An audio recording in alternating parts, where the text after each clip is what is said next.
एक घना जंगल था। उस जंगल में एक सियार पिछले कई दिनों से भूखा भटक रहा था।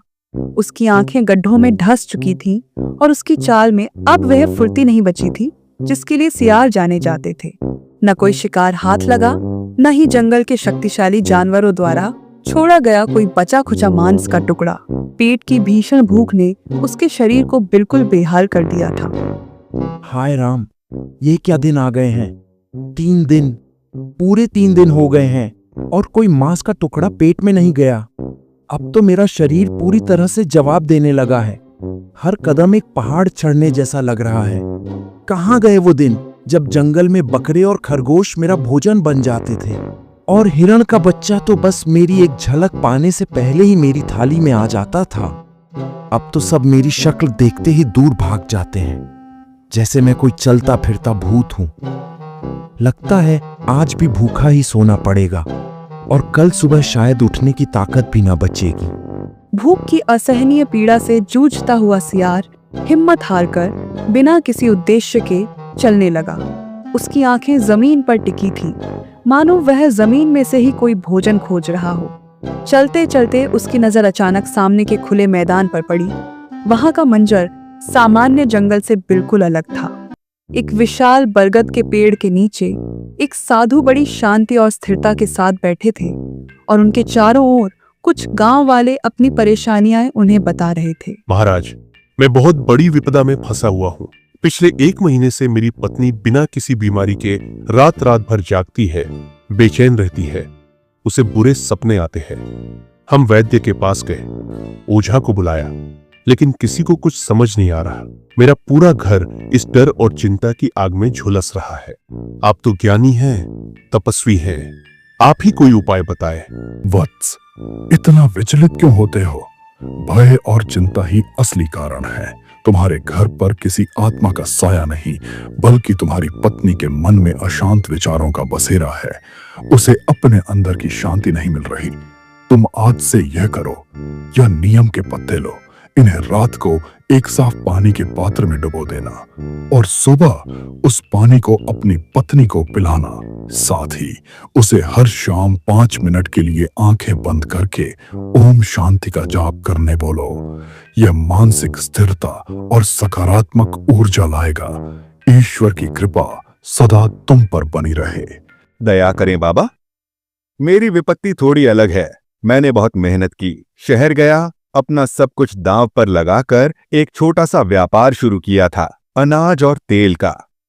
लेकिन बीते 6 महीनों से मेरा सारा काम ठप पड़ गया है। ग्राहक आते हैं, चीजें देखते हैं, मोल भाव करते हैं, पर अंत में बिना कुछ खरीदे लौट जाते हैं। ऐसा लगता है जैसे किसी ने मेरे व्यापार की उन्नति पर ताला लगा दिया है। मैं कर्ज में डूब रहा हूं। अगर यह व्यापार बंद हो गया तो हम सड़क पर आ जाएंगे। कृपया मुझे कोई ऐसा उपाय बताएं जिससे मेरी किस्मत का पहिया फिर से घूम सके। पुत्र, व्यापार में उतार चढ़ाव तो आते ही हैं। यह सब ग्रहों और समय के फेर का खेल है। तुम यह तावीज रख लो, यह साधारण नहीं है। इस पर मैंने धन और समृद्धि के विशेष मंत्रों का जाप किया है। इसे अपनी दुकान के सबसे महत्वपूर्ण स्थान पर, जहां तुम अपना धन रखते हो, वहां रखो। लेकिन याद रखना, ईमानदारी ही सबसे बड़ा मंत्र है। तुम अपने ग्राहकों से कभी झूठ मत बोलना और जो भी लाभ हो उसका एक छोटा हिस्सा हमेशा गरीबों की सेवा में लगाना। जब तुम्हारा मन साफ होगा तो ब्रह्मांड की सारी ऊर्जा तुम्हारे व्यापार को सफल बनाने में जुट जाएगी। जाओ, सब कुछ अच्छा होगा। गांव वाले साधु की बातों से अत्यंत प्रभावित और आश्वस्त होकर उन्हें बार बार धन्यवाद कहते, श्रद्धा से उनके पैरों में झुकते और चढ़ावा के रूप में फल, ताजा अनाज, दालें और कुछ मीठी चीजें भी उनके पास रखते जा रहे थे। देखते ही देखते साधु के पास ढेर सारा स्वादिष्ट भोजन जमा हो गया। सियार ये सब देखकर खुश हुआ। उसके दिमाग में एक योजना आई। अरे वाह, ये तो बड़ा मजेदार काम है। ये कैसा व्यापार है? किसी को एक धागा बांध दो, 2-4 उल जुलूल बातें ज्ञान के नाम पर सुनाओ और बदले में तुम्हें पेट भर भोजन मिल जाता है। न शिकार करने का कोई झंझट, न खरगोश को घंटों भागकर पकड़ने की मशक्कत। ये साधु तो बैठे बैठे राजा बना हुआ है। ये तो मेरे जैसे जन्मजात चालाक और तेज दिमाग वाले प्राणी के लिए एकदम सही और आसान रास्ता है। मैं भी जानवरों को मूर्ख बना सकता हूँ। सियार ने उसी क्षण यह दृढ़ निश्चय कर लिया कि अब वह एक सिद्ध महात्मा बनेगा। वह तुरंत पास की छोटी नदी की ओर भागा, बड़े बड़े पत्तों और लताओं को अपने शरीर पर एक जोगे की तरह लपेटा। उसने लाल गेरू जैसी चीजों से अपने माथे पर विशाल और जटिल तिलक बनाया। इस कायापलट के साथ सियार बन गया बाबा सियार। अगले दिन सुबह जब जंगल में चहलकदमी शुरू हुई तो जानवरों ने देखा कि उनके परिचित जंगल के विशाल पेड़ के नीचे एक सियार साधु की तरह बैठे हुए थे। वह अपनी प्रजाति के विपरीत शांत और अटल बैठे थे। आइए मेरे जंगल के वासियों, मैं सुदूर हिमालय की अज्ञात गुफाओं से कठोर साधना करके इस तपोवन में आया हूँ। मेरी साधना पूर्ण हो चुकी है और मैंने यह ज्ञान प्राप्त किया है कि संसार का सबसे बड़ा दुख मन की अशांति है। अब जो भी प्राणी दुखी है, पीड़ा में है या अपने जीवन के मार्ग से भटका हुआ है, वह बिना किसी संकोच के मेरे पास आए। सियारानंद स्वामी उसके जीवन का सारा दुख, सारी चिंता जड़ से हर लेगा और उसे शांति और समृद्धि का मार्ग दिखाएगा। हे परम पूज्य बाबा, हम बहुत बड़ी विपदा में हैं। मेरे 3 नन्हे बच्चे पिछले कुछ दिनों से लगातार रो रहे हैं। वे रात को सो नहीं पाते। उन्हें जंगल के बड़े शिकारी के भयानक सपने आते हैं और वह डर उन्हें सोने नहीं देता। हम छोटे और कमजोर हैं बाबा, आप ही बताइए मैं उन्हें इस भय से कैसे निकालूं? शांत हो जा वत्स, तुम्हें चिंता करने की जरूरत नहीं। ये कोई बीमारी नहीं, ये केवल नकारात्मक ऊर्जा का साया है। तुम ये जड़ी बूटी लो और जाकर अपने बच्चों को देना। सोने से पहले लगातार 5 दिनों तक ये कार्य करना और रोज सुबह सूरज निकलने से ठीक पहले तुम्हें मेरे लिए चढ़ावा के रूप में भोजन रखना होगा, जो भोजन में भगवान को चढ़ावे के रूप में चढ़ाऊंगा। जब तुम इस काम को 5 दिन तक बिना चूके करोगे तो ईश्वर की कृपा से तुम्हारे बच्चों के मन का सारा भय तुरंत दूर हो जाएगा। जी महाराज, जैसा आप कहें। आपने जो भी कहा वो मैं बिना भूले लगातार 5 दिनों तक करूंगा। बाबा जी की जय हो। जंगल के भोले भाले जानवर जो स्वभाव से सरल और आसानी से बहकावे में आने वाले थे, इस नए महात्मा की मीठी बातों से तुरंत प्रभावित हुए। वे बड़े आदर और उम्मीद के साथ साधु के चरणों में आकर श्रद्धा पूर्वक झुकने लगे। इस प्रकार धीरे धीरे सियार के पास जंगल के सारे छोटे और कमजोर जानवर आने लगे। किसी को अपने बच्चों की सुरक्षा का डर, किसी को अपनी शरीर की बीमारी, किसी को बस मन की शांति चाहिए थी। और सियारानंद स्वामी बड़ी चतुराई से हर समस्या का समाधान बताते गए और हर समाधान के बदले में एक स्वादिष्ट चढ़ावा लेते गए। अब सियार को बिना मेहनत किए हर रोज भोजन मिलता था। कई दिन बीत गए। महात्मा सियारानंद का दरबार अब जंगल में भली भांति जम चुका था। रोज सुबह उनके आसन के पास फलों का ढेर लग जाता था, पर सियार तो आखिर मांसाहारी जानवर था। रोज रोज फल खाकर उसका मन ऊब गया। उसे मांस खाने का मन हुआ और सियार ने अपने आप से कहा, अरे कितना नीरस और बेस्वाद जीवन हो गया है यह। हर दिन बस वही चिपचिपे केले और खट्टे मीठे सेब। मेरे जबड़े थक चुके हैं शाकाहारी भोजन चबाते चबाते। अगर कहीं से एक छोटा खरगोश या एक ताजा हिरण का बच्चा बस एक बार मिल जाए तो वाह, मजा ही आ जाए। लेकिन नहीं, मैं अब साधारण सियार नहीं, मैं हूँ सियारानंद स्वामी। सब मुझ पर आंखें गड़ाए हुए हैं। अगर दिन में या खुलेआम शिकार करूं तो सभी जानवर मार मार कर मेरी चटनी बनाएंगे, पर अगर ये सारा काम रात के अंधेरे में करूं तो दिन में बाबा, रात में शिकारी बाबा, वाह मजा आएगा। अगले सुबह एक हिरन बाबा सियारानंद के पास आया और उनसे अपनी समस्या कहने लगा। बाबा, मैं कई रातों से परेशान हूँ। मुझे लगता है कोई किसी नकारात्मक साया मेरे पीछे पड़ा है। मेरी नींद उड़ गई है। डर लगता है बाबा। आप कोई रास्ता निकालिए और इस साए को मुझसे दूर कर दीजिए। आप जो भी कहेंगे वो करने के लिए मैं तैयार हूँ बाबा। तब सुनो वत्स, तुम्हें एक अत्यंत शक्तिशाली साधना से गुजरना होगा जो केवल घोर अंधेरे में ही सिद्ध होती है।